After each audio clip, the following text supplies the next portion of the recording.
for men who are 60 and above, once you have an erection, make use of it as quickly as possible. because you are not sure when it will because you don't know when it will happen again.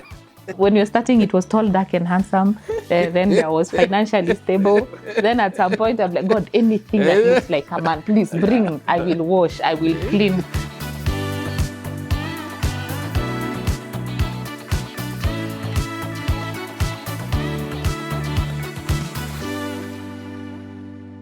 Once again, welcome to Reproductive Health Conversations here on Shared Moments with Justus. My name is Justus. And of course, I'm joined by the lovely Karo Nganga. Let me call you Karo Nganga today. For the first time. Of course, you know her as Karo, your health coach. She's been very instrumental in these conversations. Dr. Kireki has also been here from day one. And it's really an honor, Daktari, and thank you so much for always creating time for these conversations. It's changing lives. Asante sana. And if you're joining us for the first time, this is the Reproductive Health Conversations. Where have you been? Let's dive in. Today we are talking about a clock as it relates to the biology of our bodies, the biological clock. Of course, women would relate much faster and easily when I say biological clock. And of course, let me jump right into it. When you hear that statement, biological clock, as a woman, what comes to mind? Actually, one of the biggest pressure that a woman gets is when are you getting married? When are you getting a child? That is what the definition out there of the biology. Your biological clock is ticking. Where are you getting married? When are you giving birth? But after we give birth, we are never asked any other question. I've never understood why it's unfair. So it stops after I think our clock stops at that point. It is very unfair. You see, when you talk about the biological clock actually has different meanings, but the most of the time we allude it to conception, giving birth, and so on. You see, for example, if you travel from here to New York, your biological clock will change. Thank you. You have a circadian rhythm. It depends on where you are. That is how the clock is. It will change because New York is how many hours behind? It is, I think, 7-8 hours behind. Yes. So by the time you get there, you need some time for your clock to do what? To adjust to that time. Yes. It's still a biological the clock. Environment. Yes. And you see, our bodies, I think in one of the episodes we talked about our bodies, the organs are made of cells. And these cells have a lifetime. And that is also a biological clock. Yes. Because after a certain time, these cells will do what? Will die. That is the way they are wired. For example, the blood cells, some of them will stay for 120 days. After that, they're gotten rid of by the system. So that is also a biological clock. So it is not something which is constant for everything that we do. Every cell has its own biological clock. Our way of doing things also have a biological clock. The conception also, the reproduction also, especially in women, we also have a biological clock, which starts ticking usually around 12 years, 13 years when you get your first periods. And I think that is what we allude to most of the time. Now, incidentally, in men, we actually don't talk about biological clock. I think this show is really... The other day you told me men have nowhere to hang the boots. You have no clock. So it's the same, because as men, we really don't have that limit, put it a limit, this is where it. we say that by this time you should have done this, by this time you should have had children. There's a show we were doing and we spoke about the ovaries, the eggs, let me call them the eggs, eggs of a woman, how we are born with a certain number, limited number. And then as we age, they reduce because of the periods, that. Yes. Does that apply to men? Do your sperms increase as you age or reduce? They tend to reduce a little bit because when you look at statistics, when you look at the 70s, for example, actually there have been articles which have been published, research has been done. The sperm count has reduced drastically from, if you look at the numbers which were in the 70s and what we are seeing now.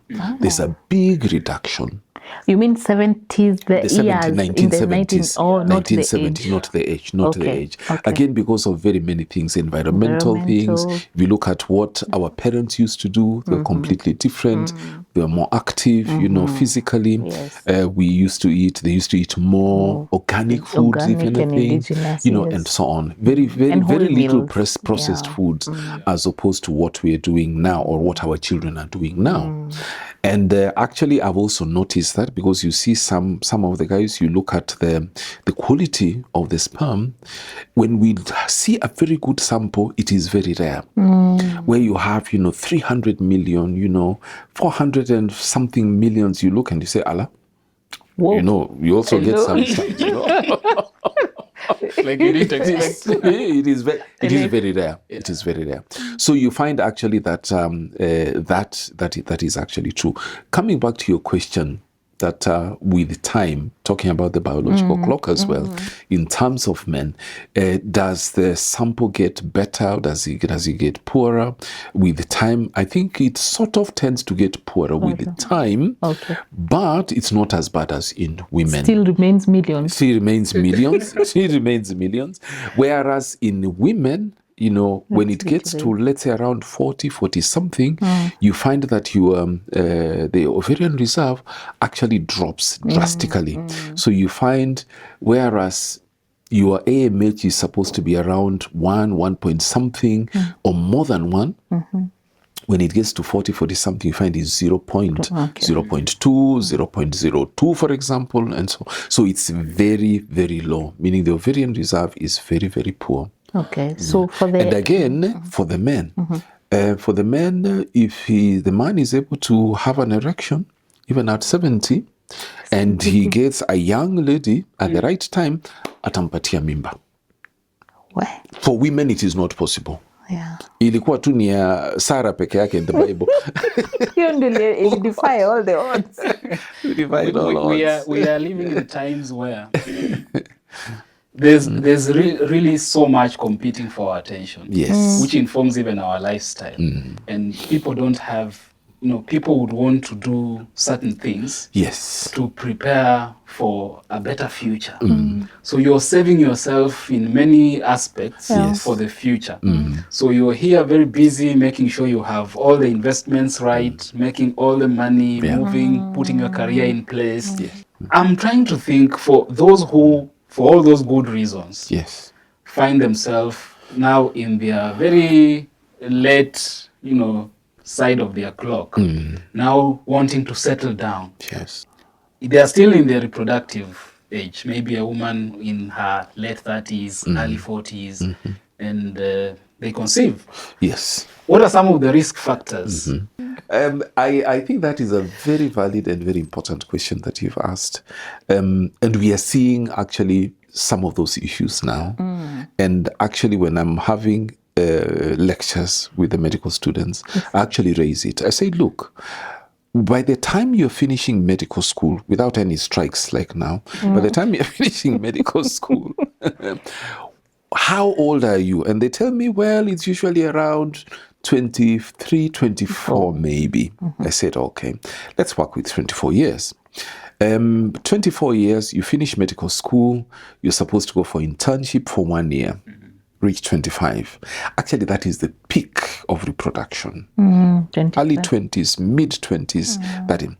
Now, remember, at this time, they are actually not thinking about families. No. And you may find their classmates are hitting on them, maybe something. You look at your classmate, unaangalia kiatu, unaona hii. Bado anatafuta pesa ya intern. No. Me, with this kind of I always make. So you find this guy tries to whatever, but you see that there is no that vibe between you. Yes. So meanwhile, the guy feels he needs to start settling down. So what do the guys do? They go to law school. They go to other colleges. They find whatever there, and they start a relationship. And you find by the time they get to internship, they are married. Yes. And maybe the wife is expectant. So they really have started the hustle of life, as it were.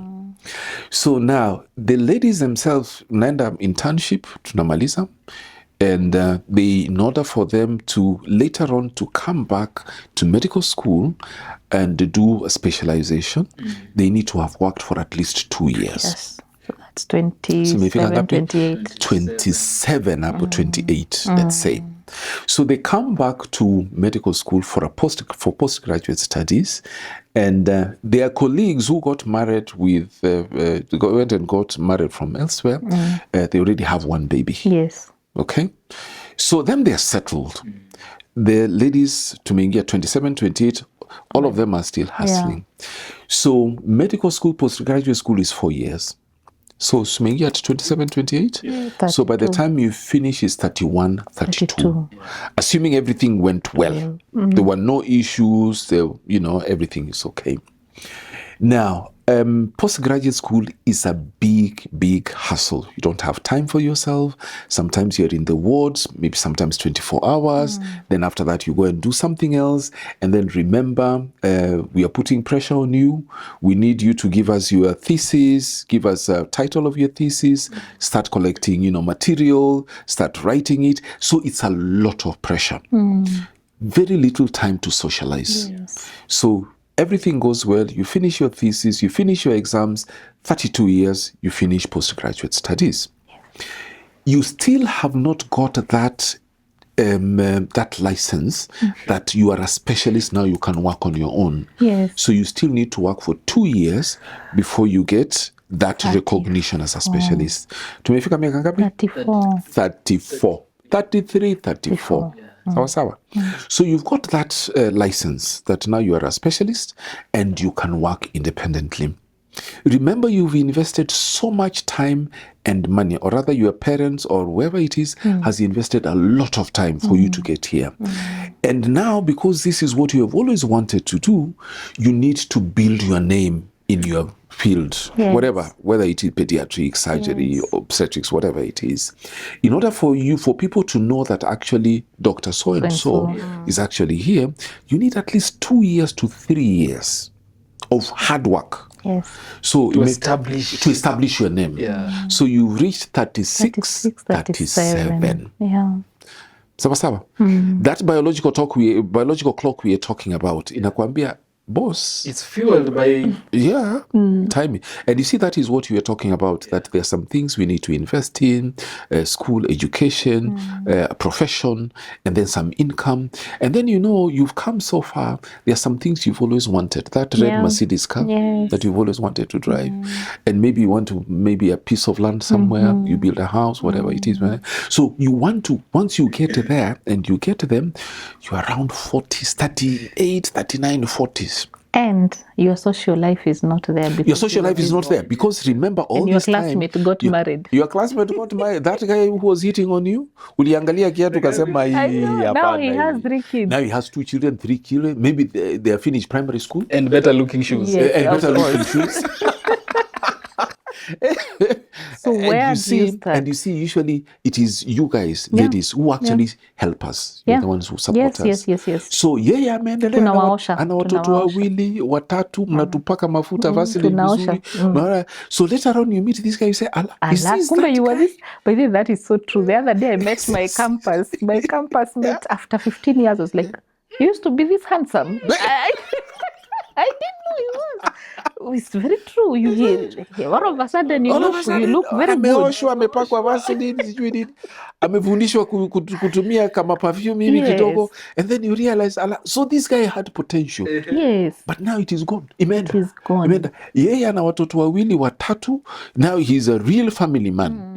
His issues are completely different. And you see now at 40, as a woman, yes, you're not looking for a man below 40. Exactly. And what is a man who is above 40 ati yuko peke yake doing alone waiting for you, Daktari. You really? His life really is unfair. Unakuta he has baggage. I don't know what, baby mama issues, sijui job issues. Ati alafu anakwambia, I'm still staying at home. You say, what? Ati you're staying at home at 40. Enda huko, bure kabisa. Unfortunately, the society, something has changed. Yes. Has flipped. Because what a man can do, a woman can do better, right? Can do better. So now I have the financial muscles. Yes. So I either have to get someone with bigger financial muscles or someone who will come and bootlick and just survive with my financial muscles. Yes. And sadly, to say this on camera, but it's the truth. Yes.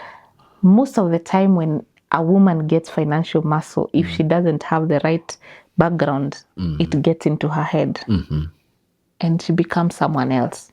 Okay. That one is coming from a woman. Yes. It's coming. Yes. Justus, did you hear? I'm quiet. If a woman doesn't have a solid foundation in terms of how her priorities, how she was raised, her relationship with money, Yes. if she dares get too much money, it gets into her head. And so no man can come and tell me nothing. Yes. Unless if you have bigger financial muscles. Now, that is why men complain and say, when I was not working and my wife was working, alikuwa hard-headed, kichwa ngumu. We were not meant to be providers. We were meant to be provided for. Yes. And so somehow that will affect even your hormones release, because a part of you is a man. You're the relationship. Yes. Now you see. Now you're talking about that biological clock. So and this actually affects those careers which need a lot of time to invest. Doctors, engineers, lawyers, maybe not so bad because they take, I think, a little shorter time and so on. So you'll find now our sisters have problems in adjusting to social life, yes. and family life. Yes.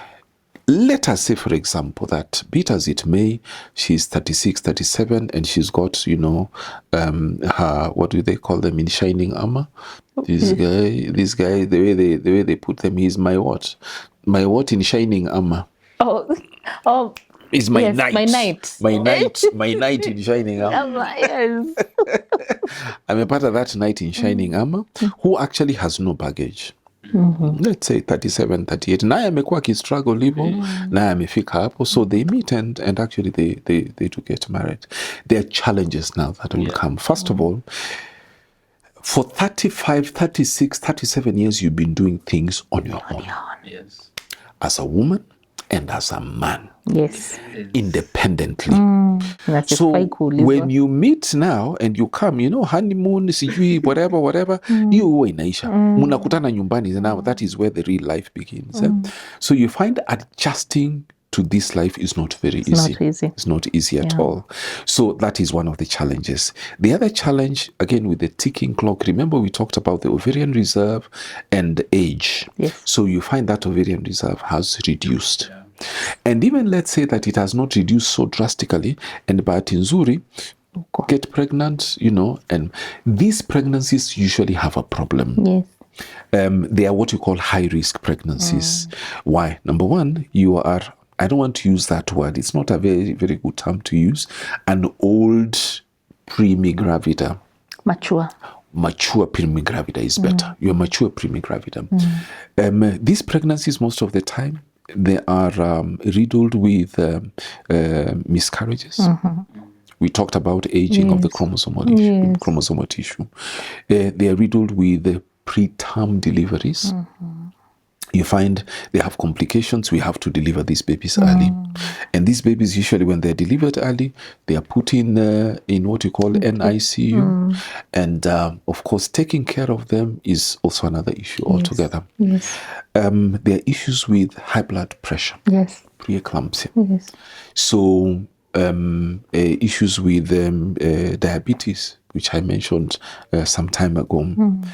And then, apart from that, you find that even getting pregnant itself is a big challenge. Again, because of that, age has become a problem. Age is a problem. So, in as much as we may talk about the biological clock it's ticking and ticking. You may think it's nothing really. I can always, nowadays with medical advances, I can do, and actually we can do all these things for them. We can do all these things for them. If the AMH is not very good, the ovarian reserve is not very good, we can suggest, why don't you use donor eggs? You can use donor eggs, there's no problem. Because the problem does not affect men so much, so you can use donor eggs and your partner's sperm, for example, and you carry the baby. But sometimes even carrying that baby becomes a challenge. We can get a surrogate for her, and the surrogate can carry a baby, for them. Most of the time, the financial issue is not a big problem because by that time they are actually financially very stable, or they are holding high positions in the corporate world. So the financial issue is not so much of a problem. But then now these other issues come in. When you are an older mother, there are issues which come in. Kuamka usiku No, I was about to. Now these are the social. That one I leave it to you. The unsaid social effects. Yes. One, I have quite a number of people, my friends who are almost my age or a bit older than me. Don't ask how old I am, but I am mature. Who tell me they did exactly that. They waited. Now the baby is here. Nice. You are so mature, Justus. You run away from that baby because the energy. Yeah. Some of them tell me, I cannot stand the energy of these children. Yes. So they have employed the house girls. So the social effect is these children will be raised by house help. By house girls. Not house managers. Yes, they're called house managers. Yes. So these children will be raised by house managers. The other social effect that is unsaid is when we say what a man can do, a woman can do better, and you say, I don't need a man to get pregnant. I can go and get a sperm donor, or I can go and buy. Yeah. Then when this child is born and gets to the age of 6 and 7 and asks, who is my daddy? Yeah. Socially, that stresses you. Yeah. But you don't know how to share this how to have this conversation. Socially, that will stress you. Number 2, this child sometimes will become so rebellious in a way you don't even want to know. That is a social effect of that. Number 3, as we were saying, you don't want to be told. You cannot be told because how are you told? Because you have been independent for the longest time. And then you are so lonely. There's a conversation we had about masturbation. And the other day, my friends and I were having this conversation and I listened to them. I've learned the art of listening more as I mature, as I grow older. This comes with age. And they were arguing. And these were younger girls in their 27, in their 20-something. Yeah? They were very young and they were saying how they will just go and buy a dildo. It's just buying a bit. It's a dildo. Me, I don't need a man to stress me. I looked at them. I just shook my head like this and I asked them, so after you are done, you feel the physical release and you need a hug. Can that dildo hug you? So as the biological clock ticks, there's a time it ticks and tells you what is more important. Yes. Is it the money? There's a season when a girl thinks it's about wababas and she wants the money. She thinks that's what pushes relationships. There's another biological clock that will tick and a woman will say, I just need a man. There's a joke that goes on social media, how when you're early 20s, you're praying for a husband like just a joke. Yeah. In late 20s, you're like, you start praying and fasting. In your early 30s, you're like, now you extend the fasting and prayers. And then at 40, you tell God, anything. When you're starting, it was tall, dark, and handsome. Then there was financially stable. Then at some point, I'm like, God, anything that looks like a man, please bring. I will wash. I will clean. I've even I've watched women going to church with wedding gowns in their 40s. Now they're like, please God, now I'm here, the bride is here, the gown is here. I need the groom. Bring the groom. Wow. And that is how the clock keeps changing the priorities that you have. And it can end up giving you so much frustrations physically, biologically, financially, spiritually, all areas of life. Yeah. Because there's a group that will say, me, I'm working hard to get money. Yeah. Then when you get money and you hit 35, 36, you have no child, you have no one to talk to, you have built a very big house, but you go home and you're this lonely. You are trying to even now hit on men because men are not hitting on you. So you end up because they're younger ones. Yes, you end up turning the tables and you become the testosterone provider. And that is how we are having sugar mummies and sugar daddies. Well said. Is it true that when women give birth, in that advanced age, that it has an effect on the child that is given birth to? It is well known. For example, if you talk about Down syndrome, which is the most common chromosomal problem, it doesn't mean that younger women cannot have babies with Down syndrome. They do, but the frequency is very rare. You may find that in the 20s, early 20s, mid 20s, the chances of having a baby with Down syndrome is maybe one woman out of maybe 10,000. So very, very rare. But when it gets to the 40s, you find it's about 1 in every, let's say, 20, meaning very, very common. After 40, it becomes to around 1 in 10, 1 in 15. So every woman who is 40 something who gets pregnant, out of every 10, there is one of them who will get a baby with Down syndrome. And you see, these are the ones who will deliver. There are many more who will have miscarriages before this one, delivers. And then there are other syndromes as well. There's one we call Edwards syndrome, for example, where you have trisomy. A trisomy is where instead of a pair of chromosomes being 2, you find there are 3. Even in Down syndrome, there is a chromosome number 21, pair number 21, you have an extra chromosome. So in Edwards syndrome, you have one in, let's say, chromosome 18, another one in chromosome 13 or 15. And there are so many other syndromes which are rare, but mostly happen in older or immature women. So yes, there are issues with older women delivering, and the babies can also have a lot of issues as well, health issues. I was about to ask, is there a biological clock for men? You've asked that question like 10 times now. As we are talking, I'm thinking, what are the effects? They seem to be so minimal for a man. Actually, for men, it also does happen that after the 50s, you find, of course, there are these normal issues that come around, erectile dysfunction. You may not be as active as they were. I mean, what do you mean?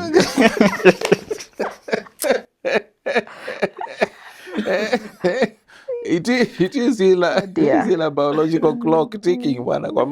Maybe in your 20s, in your 30s, you used to, Yes, men come to my office and tell me, Carol, please restore me to my 20s. I'm like, I cannot. Is it that a biological Even clock? 40, I can't take you back to 40.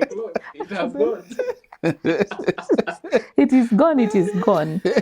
Actually, somebody I read the other day, I think I can't remember exactly where I got it. He said, for men who are 60 and above, once you have an erection, make use of it as quickly as possible. because you are not sure when it will. Because you don't know when it will happen again. Now, speaking of that, unlike in your younger years, whereby you would sort of, at will, yes, and anytime, go for it. any day, anytime, anywhere, you are on. Now, let me ask, in regards to that, is it true that, there is this conversation that goes around that when you're in your 20s as a man, you produce sperms and semen, and you're always having an erection, your energy is up because you're always active. And then when you get to 30 and 40, your system starts slowing down, and the days that you need to produce more sperm, produce more semen reduces, then it goes deteriorating. Is there truth in that? Is there truth in that? We see that the sperm whatevers will reduce a bit, reduce with age. Okay. But does it go to zero? Not really. It's never at zero. No, it's you guys are lucky. Just the same as in women, we don't see a reduction to 0 eggs, as it were. You'll find when you do that AMH, you'll see to be 0.0 something there. It doesn't mean that you are completely, zero eggs, as it were. Only that there is a huge reduction in the numbers. So the biological clock for men makes a younger man have energy, I mean, just the same as for women. The younger you are, the more Even our active you skin. are. Actually, when we were talking, I was just thinking, biological clock is when the skin starts doing this. Your skin is more, it's Yes, sharper, it's more turgid, it's shinier, and so on. Yeah, but I think those are things you cannot, compete against.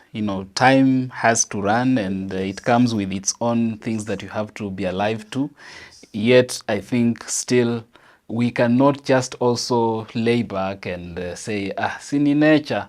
You can adopt a lifestyle that can also somehow reduce the effects of that kind of exposure to that clock.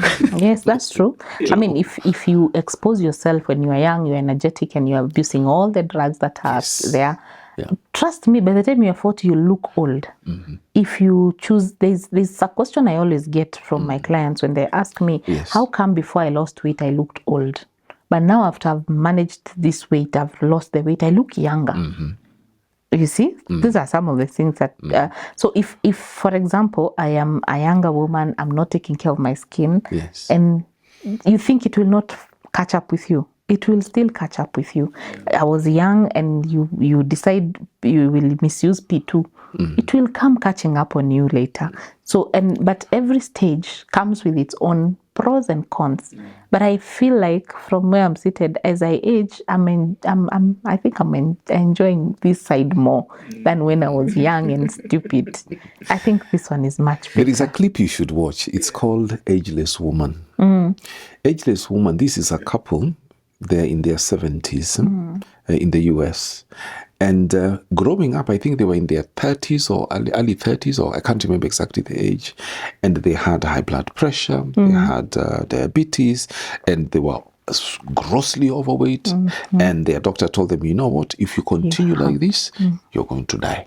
You need to do a complete revision about your health and about your diet and so on. So they went and did their research, and what happened is that it was suggested to them that they should go on a plant-based diet. What the woman decided, she embraced it with full, with 2 hands, and she went a little bit further. She started juicing. So she just juice, and she went complete vegan. And the husband, aliangalia akasema hapana, Too much work. atiniache. So the lady went completely that way, but the husband changed a little bit, but he still continued on his way. So now they are in their 70s. When they go shopping, the man is overweight. You can see he's a mzee, complete mzee. And the lady, you think she's 25. Yes. She's slim, everything. And people ask him, so where did you get this young lady from? I say, but this is my wife. They say, no. It can't be. Yes. And actually, when you look at the lady, it's just amazing. Yes, true. She looks 20-something. Meanwhile, they're the same age with the husband. The husband is on a wheelchair. Her, she's on, those high heel shoes that you wear sometimes. Like this. She's on at 70-something. Yes. Yeah. They say you are what you are. What you eat. And it also even has to do with even the brain. Yes. The health, the health of your brain at age, as you age, will be determined by how messed up you choose to feel these things. So that is why I also say, also be careful what you put through your ears. Absolutely. Through your eyes. Absolutely. What you feed your brain. Someone who was always stressed in their young age, they will tell you they're having memory loss as they are starting to age. Why? Because that brain is messed up. You cannot mess up that brain with no sleep, no drinking water, no nothing, and you expect that exercise. It will serve you for a longer time. Even this man we're talking about who has erectile dysfunction and all these things, not every man will experience erectile dysfunction. There are those who will go all the way until the end. This woman we are saying, her skin, there are those women with beautiful, lovely, radiant skins because they have chosen to invest in it. The same way investing in buildings, why don't we invest in ourselves? Yeah. I actually have a question for Dr. before you wind up. There's this, that if you don't give birth when you are younger, that's what I wanted to come to. Go ahead. That you will have fibroids. That's what I wanted to ask. Tell daughters, I told you to give birth early. That you'll have fibroids. And there are those who actually, following that, have, once they conceived and gave birth zikaisha. Okay. True and false. Yes. True and false. Yes. Now, the issue of fibroids, because I think in one of our episodes we talked about fibroids in terms of fertility. Yes. Now, and I mentioned that 30 to 60% of women of African origin, irrespective of where they are, whether they're in Cuba, whether they are in Colombia, whether they're in the US, in Africa, will have fibroids in their reproductive age. So by the time you start having your periods, 13, 14, 15, 16, and you are in that reproductive period, they will have fibroids. Their fibroids will be bigger and they'll be more than in the Caucasians. Does it mean that if you get pregnant, you will not have fibroids? No, it is not true. Okay? Now, what happens when you get pregnant and you have fibroids? Most of the time what happens is that those fibroids will grow bigger. Why? Because when the baby is in the womb, there's a lot of blood supply. There's an increased blood supply into the womb because the baby needs nutrition, needs oxygen, needs... So they're also feeding. And they will also take advantage of that blood flow and they will grow. Okay? Sometimes the presence of those fibroids can lead to premature delivery, because the womb grows to a maximum size and it can't grow any longer, and it starts now having contractions. Say, let's push this baby out, because the size suggests that it is time for you to do what? To deliver, which is not. The body thinks that knows that it doesn't care whether it's the fibroids the size of the womb is already it has the maximum. Stretched to maximum, meaning this is the size it gets to when you normally deliver. So ikifika hapa, sends the signal, says signal out and get the baby out. So but that is not the right time for the baby. Now of course we try and mitigate this by giving medications and so on, such that we take this baby to term, as it were, or as near term as possible. Now, does it mean that once you've delivered, they disappear? They never disappear. They become smaller, especially when they were there during pregnancy. They will grow smaller because, again, once the baby is out, the blood supply is reduced to the womb. So they will grow smaller. They can grow even much smaller, but disappearing completely is not possible. They will continue growing smaller as we grow with age. Why? Because remember, most of the time they feed on the hormone called estrogen. Yes. So when we get to menopause, the body produces less estrogen, so the fibroids will not have nothing to feed on. So they will continue becoming smaller and smaller. But disappearing completely, no, they don't. And the one who is being told by the mother is that if you have, it's because you refuse to give birth, that's why you have fibroids. Again, these are the so-called myths which we should get rid of. Even breast cancer these days, I've met a lady who was told, you got breast cancer because you have not given birth. Again, that is also not true. That is also not true, because there is a breast cancer gene which has been which we know, such that if your mother had breast cancer, then there are very high chances that the daughters can also have it. So it's not because of not having babies or whatever. So stop pressuring girls. There's information. I mean, if you don't get it from this show, there are so many other sources that you can really get factual information, so that you don't swim in ignorance and just do things that end up messing your life and you wish you knew. There's a lot of information out here. Begin from this show. Get as much as you can, but you can also always verify with someone else who you think has, you trust, a source that you trust. And thank you so much, Carol. Thank you so much, Dr. Kireki. I'm looking forward to the next conversation, as always.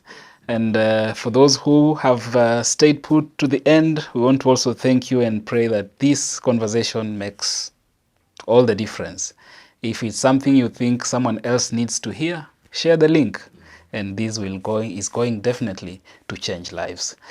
That's the end. Our clock is our clock is ticking. It has ticked to the end. It has ticked to the end. Yes, Daktari, how can people reach you? I'm available. My office is located at 5th Avenue offices, which is off Ngong Road. 3rd floor, office number 314. And the office telephone number is 0780 170 170. Thank you. Asante sana. Caro. Yes. Karibu sana to Thika Town, Section 9. Just before you get to Chania Tourist Lodge, on your right, you will see R&B, Get Healthy and Stay Healthy with Caro, your health coach. Remember, I help you to see the natural resources around you, how we can use them to prevent and manage diseases. I'm also in Nairobi, Nanyuki, Ruiru, so many different places. And if you'd want to know which shop is near you, you can call the office 0711 621563. 0711 621563, or you can go to all my social media handles on TikTok, Instagram, Facebook. I am Caro, your health coach. Very good. Well said. It's a wrap. See you again next time.